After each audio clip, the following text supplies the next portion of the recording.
Yo me acerqué y le dije, mi amor, aquí estoy, no te preocupes, estás bien, entre lo posible estás bien. Me acuerdo tanto que venía en ese avión y yo decía, no lo vayas a dejar morir mientras yo regreso. La historia de Diana Paola Niño invadió las redes sociales. Una pareja que realmente vive en la salud y en la enfermedad. Le damos la bienvenida a Diana Paola a Entre Valientes con Adriana Bustos. Diana, bienvenida. Adri, gracias por invitarme. Gracias por verme en la multitud.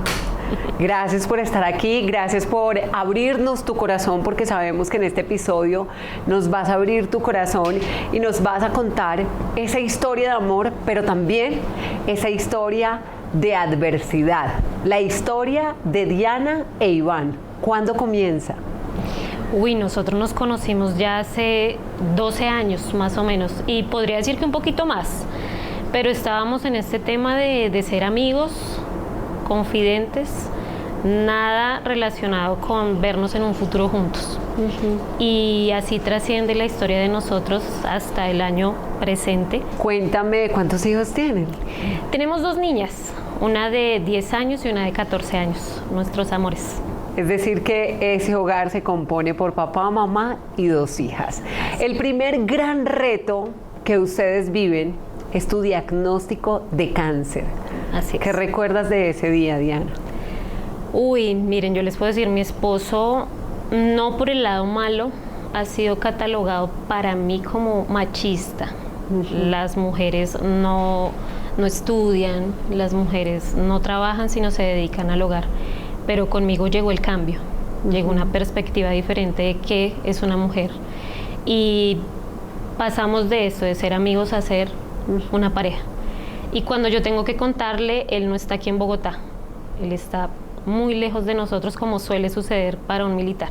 Eso sucede hace 4 años. Hace 4 años. A mí me diagnostican en noviembre del 2019. Y pues con mucho dolor lo llamo, le digo que debo darle una noticia importante. Él se imagina todo menos eso. Y pues él, poca señal donde se encontraba. Y él me decía, dime, amor, rápido, porque pues en la agilidad que se nos vaya la señal, quiero saber qué pasa. Entonces, él ya estaba enterado que iba a hacerme unos exámenes y pues, mi amor, no salieron bien, tengo cáncer de mama. Y el único que me dice, ¿y qué hacemos? Porque no solo para él, sino para todos nosotros, hoy día es muy ignorado el tema de cómo abarca el cáncer en una mujer. Yo creo que solamente hay temor de la palabra cáncer, pero no hay una preparación de cómo afrontarlo. ¿Qué pasa si llega a mi casa? ¿Cómo voy a actuar o cómo vamos a actuar en familia si ese tan temido cáncer invade nuestra vida o la vida de alguna de las personas que amamos? ¿Qué hacen en ese momento, Diana? Bueno, él me dice inmediatamente, pregunta todo lo que hay que hacer, porque sin mentirles, yo también soy una persona que, pues, a mí me diagnostican a los 32 años y yo no estoy preparada para esto. O sea, yo vivo una vida normal, estoy trabajando, estudiando, cuidando de nuestras niñas, posiblemente pensando en un futuro, menos en que mi cuerpo tiene una enfermedad, un diagnóstico tan brutal. Me dedico netamente a hacerme los exámenes pertinentes, pero entra pandemia y eso fue para mí el caso más brusco, porque primero exámenes sola. Me promedian primero en mi esquema. Todos los pacientes con los diagnósticos de cáncer no es un mismo tratamiento, no es un mismo proceso. A mí me plantean primero quimio, radio y cirugía. Pero antes de eso, en abril del 2020, empecé a tener fallas en el riñón. Entonces él venía pensando, oye, o sea, ¿qué pasa? Porque pues no solo es un cáncer, sino ahora tenemos que ver qué pasa con tu riñón. Bastante preocupado porque no es fácil que le den permiso para viajar. Lo sentí y conocí en Iván ese hombre que era muy sensible, muy preocupado. Él era muy rígido, un poco tosco, pero conmigo era todo lo que las personas no Claro, conocían. digamos que esa imagen que de pronto uno percibe o cree del militar que está allí parado con un porte fuerte, pero que al final cuando va a los brazos de la mujer que ama es muy sensible, y más en la situación en la que tú estabas. Así es. Entonces él me decía, mi amor, pues no me puedo ir inmediatamente hasta que sepamos qué hay que hacer.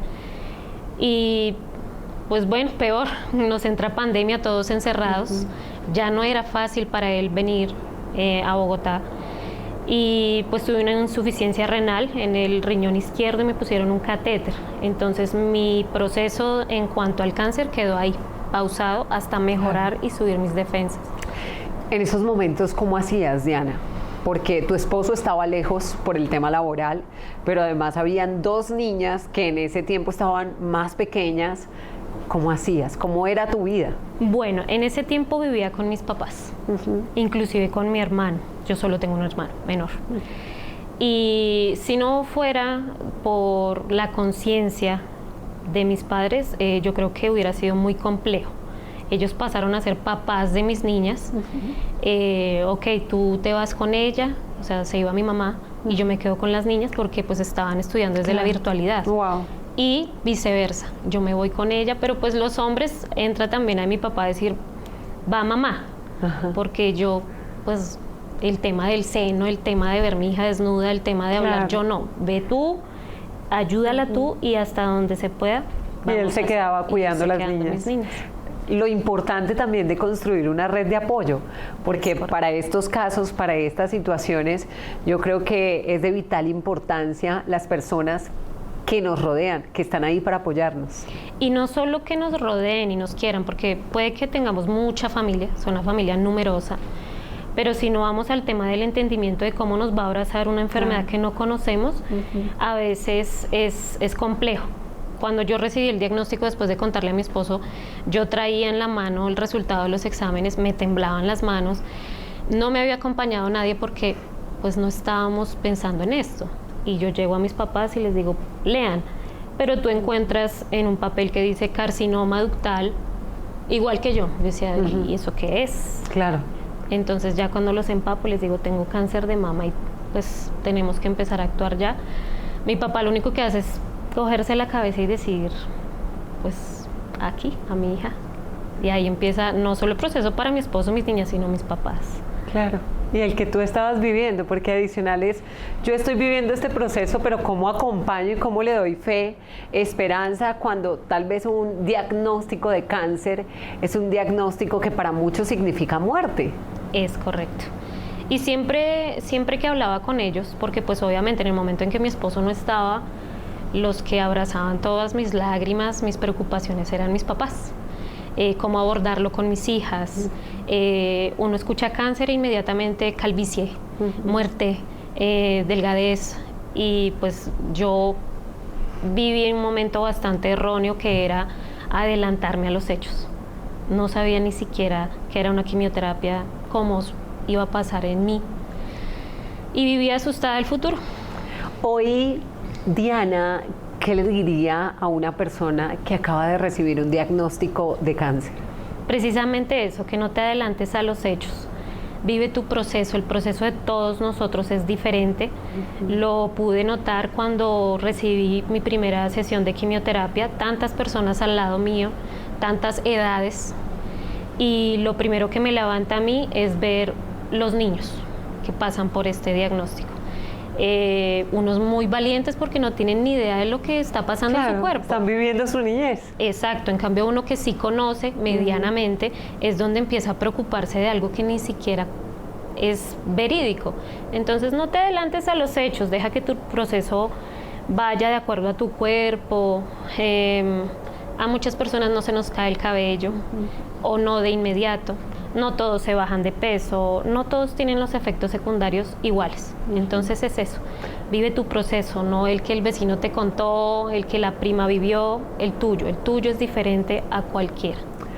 Cuando pensaste que la situación ya estaba bastante complicada, llega uno de los momentos más difíciles, adicional al que tú ya estabas viviendo y que hasta el día de hoy sigue siendo complejo para ti, para tu familia. ¿Qué sucede, Diana, en el año 2022? Uy, yo creo que este es el momento de más nostalgia porque nos preparábamos para grandes planes para los dos, tanto a nivel profesional como a nivel familiar. Y pues de un momento a otro, él tiene que ir a hacer diligencias a más o menos 14 horas de aquí de Bogotá. Yo creo que se nos cruza todo como el destino quiso, ya viéndolo hoy día. Lo primero es, tú seguías en tu proceso del cáncer, de tratar el cáncer, sí. El año 2022. Seguía en tratamiento, digamos que todo pandemia se me fue en la recuperación de la cirugía de riñón.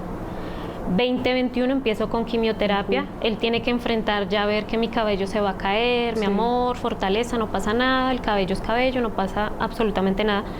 Pero como les contaba, mi esquema estaba programado para hacer quimio, radio y cirugía, pero las primeras quimioterapias no obraron como debía. Entonces el médico especialista decide operarme primero. Entonces ya veníamos como con una carga donde él ya pudo estar aquí en Bogotá para el momento importante, que es perder una parte de mi seno derecho. Y él se va con ese desdén porque se tiene que ir a trabajar. Cuando llega 2022, de todo el margen del 2021 estuve en tratamiento quimioterapia. Enero del 2022 veníamos contentos de un diciembre festejado en familia, de una serenata improvisada por él, de todos muy extrañados porque él era una persona muy tímida. Y él, entre sus traguitos, me cantó enfrente de toda mi familia. Yo decía, qué barbaridad, porque no me sentía yo. Ya una parte de mí no estaba ahí. No tanto el cabello, cejas, pestañas, sino el hecho de que yo andaba con chaquetas grandes, andaba pálida, ojerosa y demás.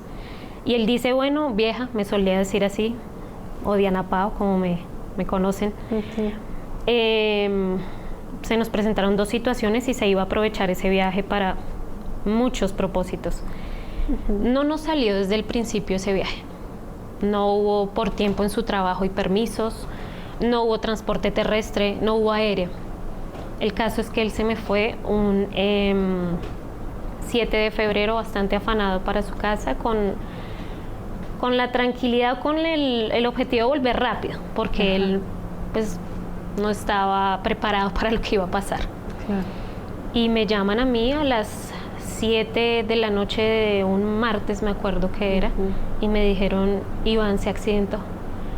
Pero yo no pensé en nada en la grave. dimensión del accidente. ¿Él sale desde dónde? ¿Desde la casa? Desde Bogotá. Desde Bogotá. Sí. ¿Hacia dónde iba él? Se fue a 2 horas de Yopal, que es donde viven mis suegros.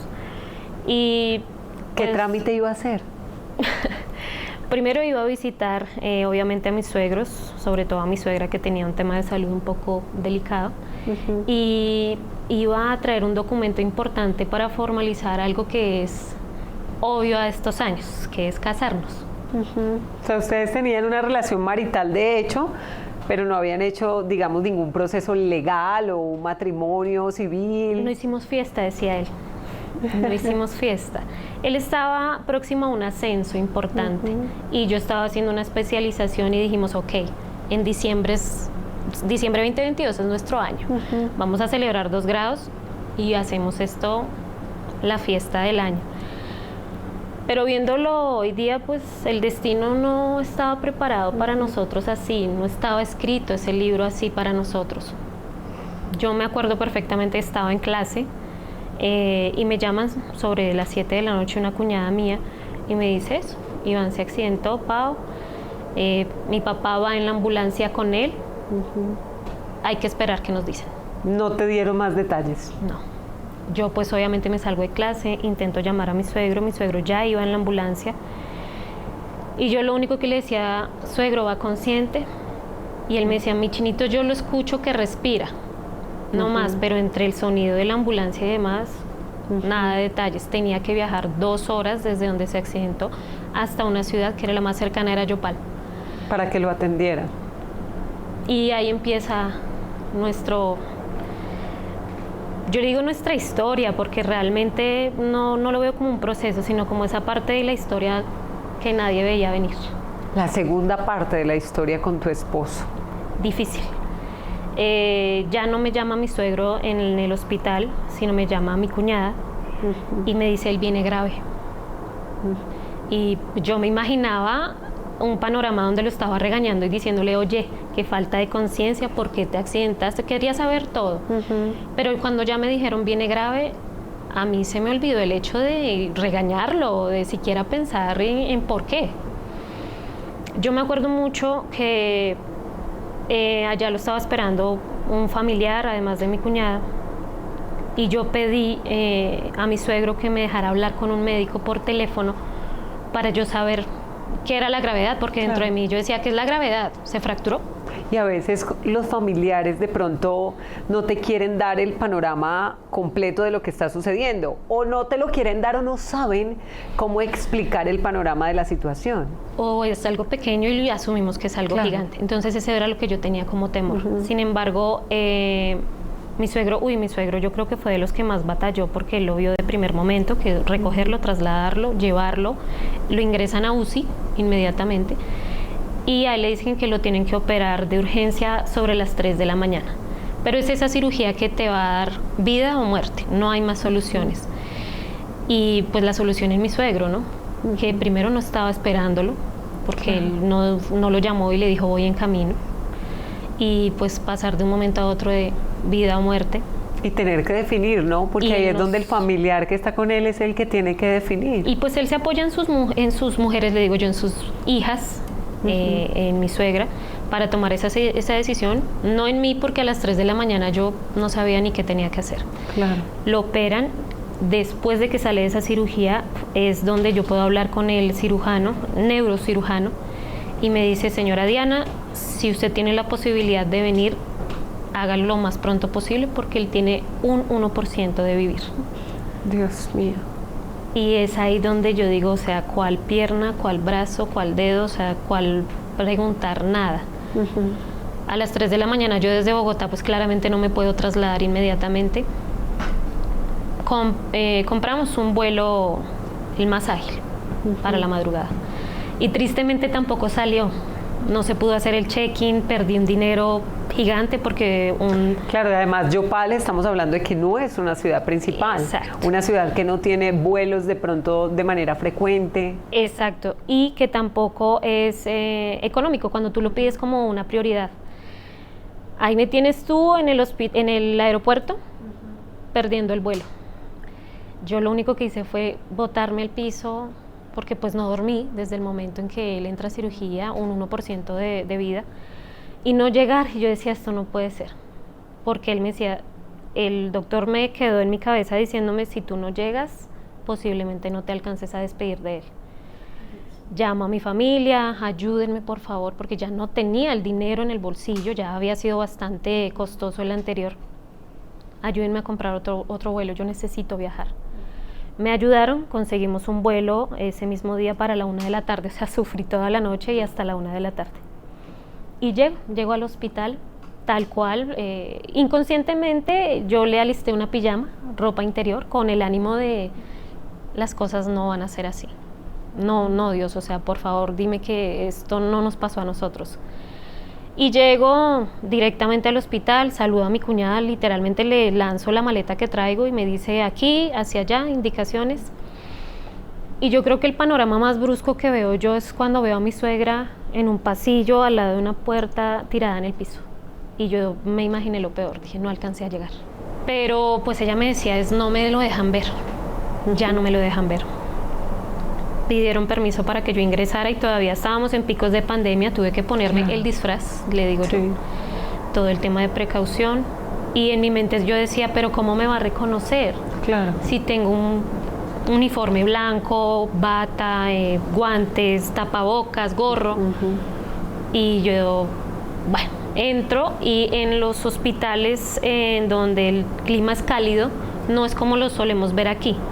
Los pacientes están divididos por cubículos, precisamente por el clima, y literal el doctor me dijo a mí, el suyo es el 9, como si fuera un muñequito.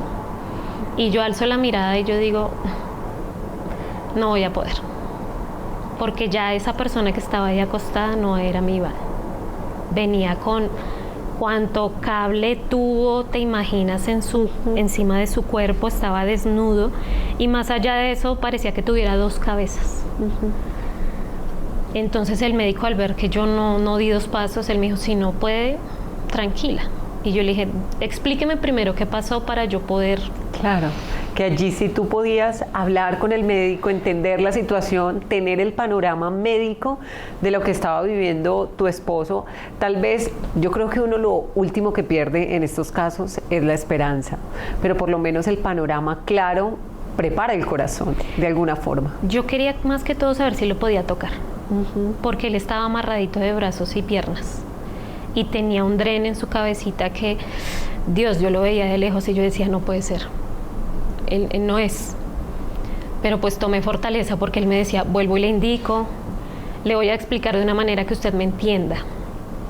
Haga cuenta, él me puso la mano en el pecho, me dijo, haga cuenta que mi mano es la sangre y su pecho es el cerebro de su esposo.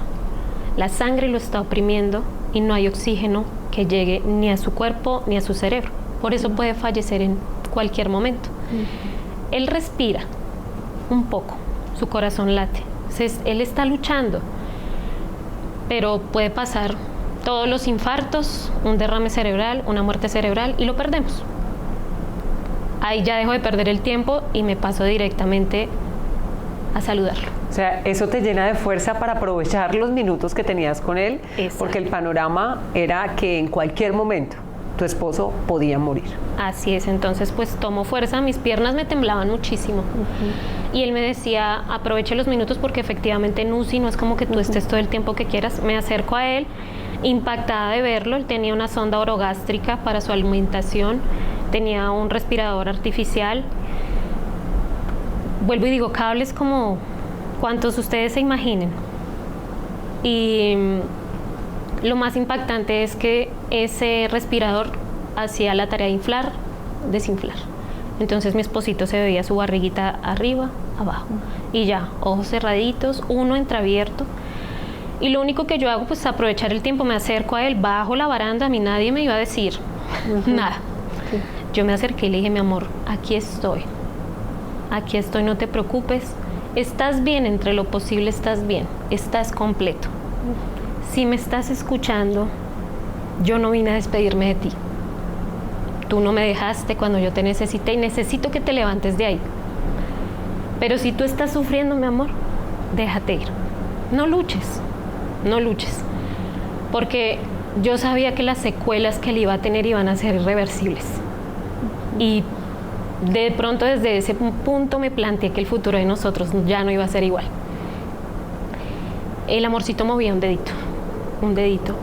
Y ya fuera por tristeza o porque uno iba en el afán, yo decía, él me escucha, yo sé que me escucha. Pero pues lo único que hice fue darle un besito, abrazarlo medianamente entre lo que pude que tenía encima. El doctor ya me decía como que ya... Se había acabado el tiempo. Sal, no se puede. Y antes de irme le dije en el oído, mi amor, el doctor me dijo que me despidiera de ti, pero no, tú no me vas a dejar con 2 niñas. Ni se te ocurra, le dije yo. No me dejaste calva, no me dejaste en el peor momento de la vida, te levantas de ahí. Pero yo doy media vuelta y... te desplomas. Me derrumbo completamente.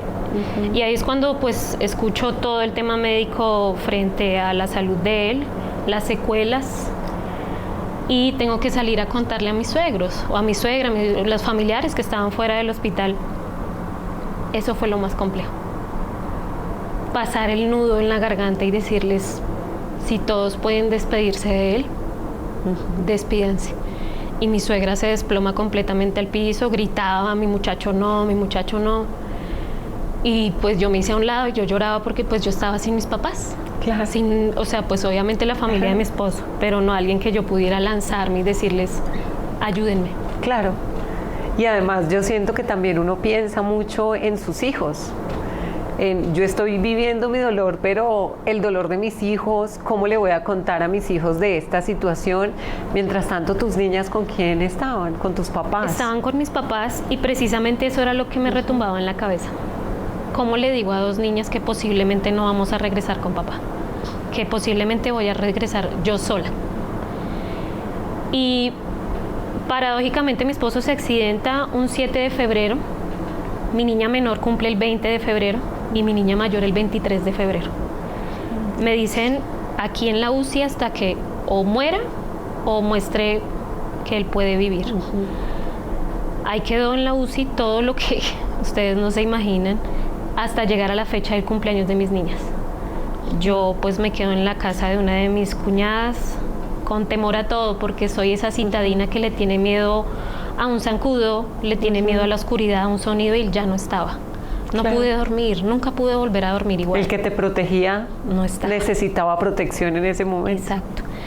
Entonces, en un momento mi mamá me llama y me dice, tiene que comer, tiene que entender que tiene que vivir, porque tristemente se lo voy a poner así, mi mamá me lo dijo.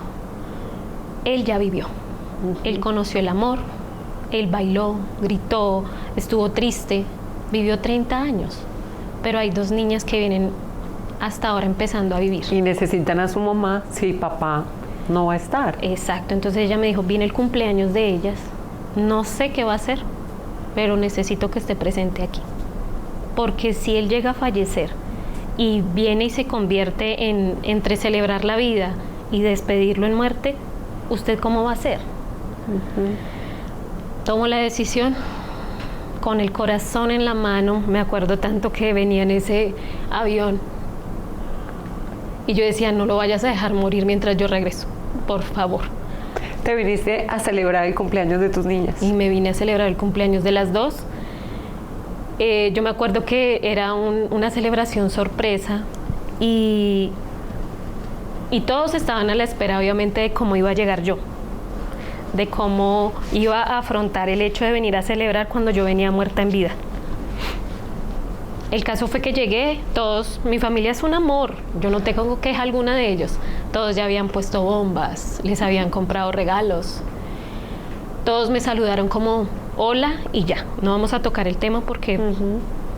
Pero cuando yo vi a lo lejos a mi hermano, yo me hice en la habitación, descargué mis cosas porque llegué de noche. Y mi hermano me abrazó y ahí fue donde yo pude soltar por primera vez todo lo que traía encima. Y él me decía, tranquila, no pasa nada, mientras él lloraba también. Y yo le decía, ¿por qué me pasa esto a mí? Porque a nosotros, ¿qué hicimos? Y sobre todo a él. Y él me decía, tranquila, deje llorar. Pero yo no lloraba como me están viendo ahorita. Yo lloraba a gritos. Aparte lo que tú decías hace unos minutos, necesitabas esos brazos donde te pudieras desahogar, donde pudieras desahogar ese dolor y esos brazos que recibieran ese dolor, porque tal vez allí donde estaba tu esposo, estaba la familia de tu esposo, pero tenía un dolor similar al tuyo. Todos necesitaban ese abrazo. Exacto. Y pues mis papás no habían llegado, porque mis papás venían con la sorpresa de traer mis niñas, no sabían que yo venía, mis niñas asumían completamente que mamá iba a volver, no sé cuándo, porque yo pues hacía videollamada con ellas. ¿Cómo está mi papá? Bien, amor, pues está en el hospital, pero no nos han dicho nada, porque tenía mucho temor de decirles la verdad, sin saber primero si iba a vivir o no iba a vivir.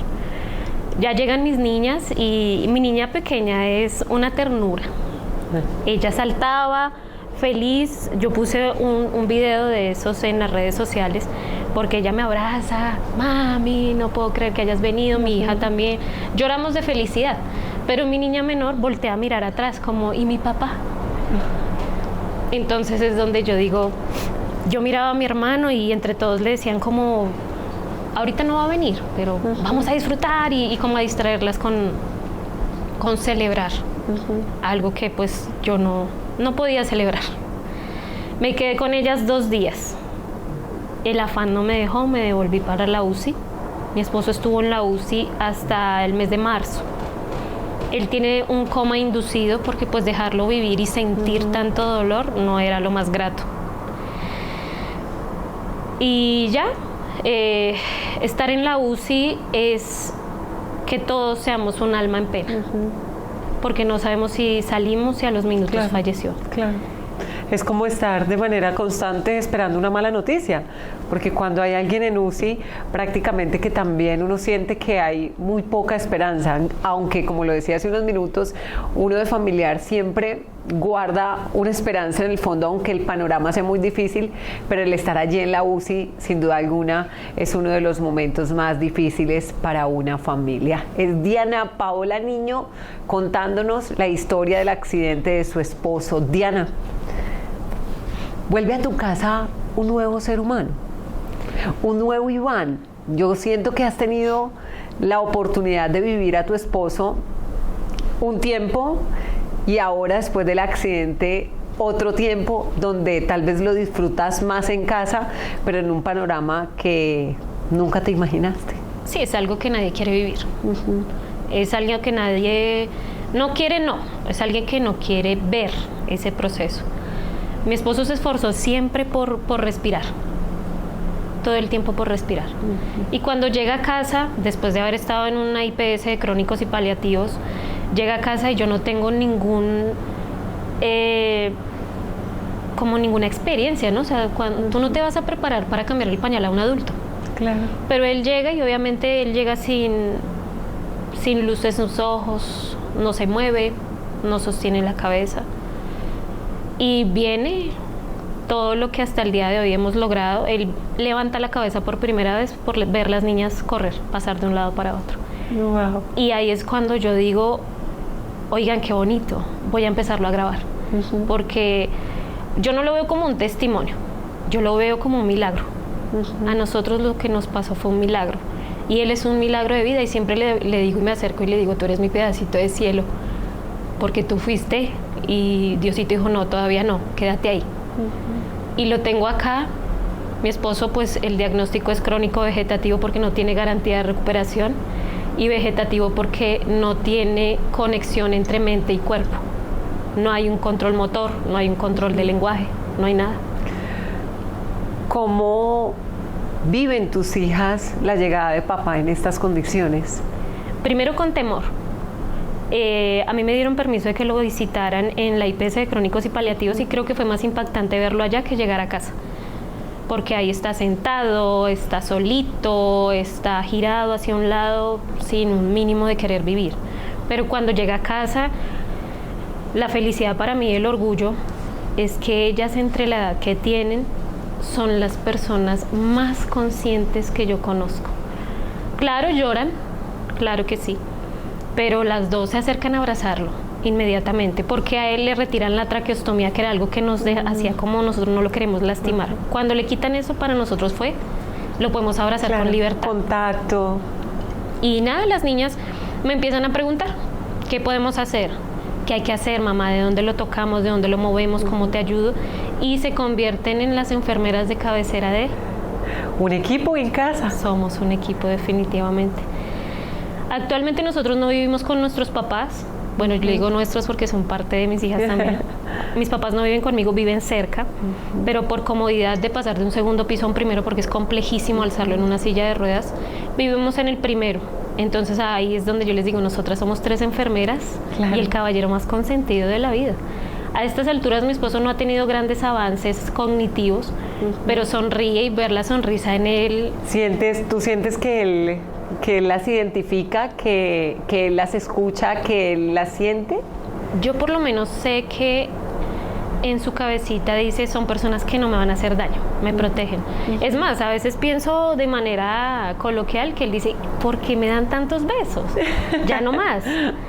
Pero el día que mi esposo empezó a sonreír, yo me acuerdo que él estaba sentado, estábamos viendo una película que a él le gustaba porque trato de ponerle música, imágenes que le guste, y él empezó a alzar esto aquí y yo pensé que iba a toser, pero empezó a sonreír y yo saqué el celular inmediatamente, empecé a grabarlo y me temblaban las manos y yo decía, no lo puedo creer, o sea, él todavía está ahí, ¿sabes? Nosotros nos debatimos en el hecho de que él puede recuperarse a muchos años, pero por lo menos a nivel mental, él ya no va a volver a caminar. Él perdió masa muscular, él perdió muchas cosas que ante los ojos de muchas personas y familiares pueden recuperarse, pero no es así. Diana y sus hijas han llenado de un amor impresionante a Iván durante este tiempo. Sin embargo, hubo algo que te llevó a compartir esta historia en las redes sociales, Diana. ¿Qué fue lo que pasó? La vulneración de derechos en cuanto a todo lo que debe protegerse por sanidad, ya sea por una EPS o sanidad de ejército en este caso. En el primer año mi esposo no tuvo muchas cosas porque yo no tenía los pies sobre la tierra. Estaba dedicada completamente a él. Pero ya cuando pongo los pies sobre la tierra y digo, hey, yo voy a salir adelante tanto con mi enfermedad y para él, porque necesito ayudarle, es donde empiezo a pelear por pañales, enfermeras, sillas de ruedas, todo lo que es primordial. Claro, todo lo que él en su estado necesitaba. Pero pues resulta que es muy complejo. Los protocolos para las personas en el estado de discapacidad de mi esposo no están diseñados para eso. No, todo es una cosa sobre otra. Entonces, en eso es lo que nos estamos debatiendo. Peleo por el hecho de que sea digna el trato hacia él. Si él hacía parte del Ejército Nacional, la entidad que lo atiende es la entidad del Ejército Nacional. Sanidad de Ejército. Y ni así, porque pues uno puede llegar a imaginarse que la situación puede ser o el panorama puede ser diferente cuando una persona pertenece a las fuerzas militares a una persona que tal vez pertenece a una EPS particular. Todos pensaríamos que sería el mejor trato que puede llevar una persona, cuando no es así. Aquí vamos batallándole. Todo es para nosotros algo lógico y para el médico debe ser certificado, porque no pueden dar pañales a una persona que no los necesite. Yo lo puedo entender, pero si es algo lógico, la familia afectada somos nosotros. Claro. Entonces eso es lo que lucho. La manutención de mi esposo, de mis niñas, va de mi bolsillo. Todavía trabajo, puedo hacerlo. Para allá iba, ¿cómo se sostienen? ¿Cómo haces? ¿En qué trabajas? Yo trabajo en una funeraria. Todos me dicen que irónicamente, ¿cómo lo hago? Yo trabajo en una funeraria aquí en Bogotá. Lo hago desde casa. Y las personas más amables, más lindas, las encontré precisamente en las directivas de la empresa. Entendieron que no es un proceso que no lleve tiempo. Me dan permiso de trabajar desde casa. Aquí es donde me voy a dar elogios. Soy una buena empleada. Cumplo a cabalidad con lo que debo hacer. Y entre tantas cosas que debo cumplir como mujer, como persona, como hija y ahora como cuidadora de mi esposo, es lo que no me deja rendirme. Es lo que me dice, ok, con poco o mucho lo estoy cubriendo, y me di paso a tratar de que conociera nuestro proceso en redes sociales, a base de esa frase de que el amor no existe. Y si tú te das cuenta y si ustedes se dan cuenta y entran a ese perfil, es dedicado completamente a él. Sí existe el amor y siento que en los momentos de dificultad desborda. Así es. ¿Cómo va tu enfermedad, Diana? Actualmente estoy muy juiciosa, más consciente. Yo no me alimentaba como debía, pero pues vamos en el mejor proceso que se pueda. Por lo menos más juiciosa con el tema de quimio, radio. Todo va de la mano de verdad de ser muy consciente de cómo puedes ayudarle a tu cuerpo y de no dañar a tu familia, porque pues mis papás pueden tener todo el amor del mundo para mi esposo, pero la hija de ellos soy yo. Claro. Entonces ese es el segundo jalón de orejas que me hacen a mí. Me dicen, oye, tu salud primero. ¿Te vamos a ayudar? Claro que sí, pero te necesitamos fuerte para él y para ellas. Claro, entonces, porque ¿cómo vas a cuidar a tu esposo si tú no te cuidas? Así es. Entonces actualmente y tristemente, entre tristeza y felicidad, en el 2023, por no cuidar de mi salud como debía, me diagnostican con una metástasis a hígado y páncreas. Es lo que le estoy batallando. Digamos que ya pasamos la etapa más delicada, pero todavía no le gano. Estoy en esa lucha, le estoy batallando lo mejor que puedo. Me siento más fuerte, por lo menos emocionalmente, porque esto pues trae que, adicional a esto, soy una paciente que valora el psiquiatra por temas de ansiedad, depresión, ataques de pánico, que por sí me aplaudo un poquito porque no me pasó aquí. No, estás muy tranquila. Y pues la fortaleza, o las personas dicen que uno no suele vivir a través de otros, pero sí.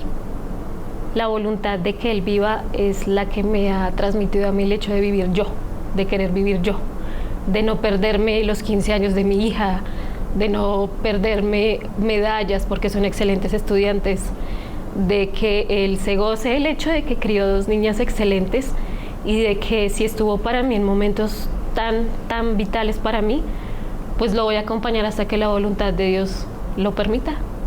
Me imagino que a pesar de lo difícil de la situación, es hermoso para tus hijas llegar y poder abrazar a papá cuando vuelven del colegio, poder acostarse y darle un besito a papá para darle las buenas noches. Lo molestan bastante y se acuerdan entre años anteriores que dicen, uy, yo hubiera dejado aquí la maleta, él ya de una vez me hubiera dicho que no.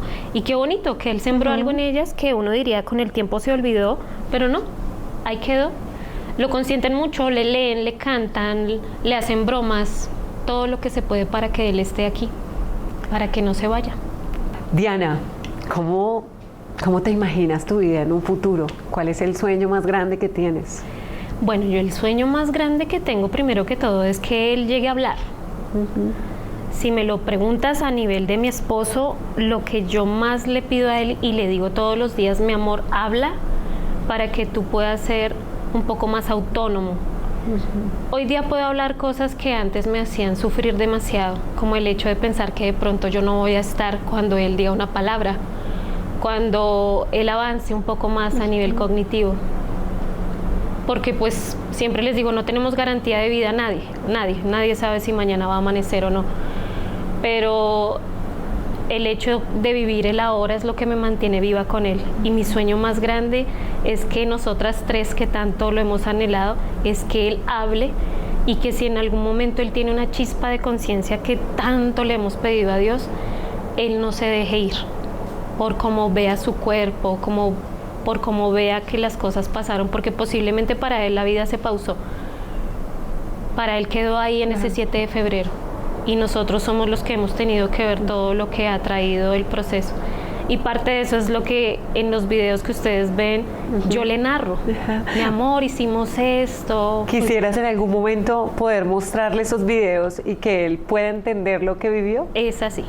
Yo siempre que le dejo como un pie de video, le digo, mi amor, es para ti porque tú lo vas a escuchar, tú lo vas a ver. Arriba, no te rindas. En la mayoría de los videos yo le digo, no te rindas. Tú estás presente aquí. Mis suegros viven lejos y mis cuñadas también, pero siempre están repitiéndome como, no deje que me olvide, dígale que acá estamos. Porque si para mí es un proceso difícil, para mis suegros como papás impresionante, es más difícil. Además que tú tienes el privilegio de abrazarlo allí todos los días y él tiene el privilegio de tenerte, porque no todas las parejas están realmente en la salud y en la enfermedad. Eso me han dicho y me parece terrible, pero no crean, yo también lo evalué. Yo también dije hasta dónde voy a poder y muchas veces dije, me voy, no lo voy a lograr. Porque cada vez que uno siente que hay un poquitito de luz, se presenta algo, porque las secuelas de un traumatismo cráneoencefálico, que es lo que tiene, son infinitas. Diana, ¿qué le dices hoy a la EPS o al sistema de salud que está atendiendo a tu esposo y en general al sistema de salud de este país? Que tengan en cuenta que los usuarios son enfermos. Primero que todo, o sea, tú no te acercas a una entidad de salud porque estés bien.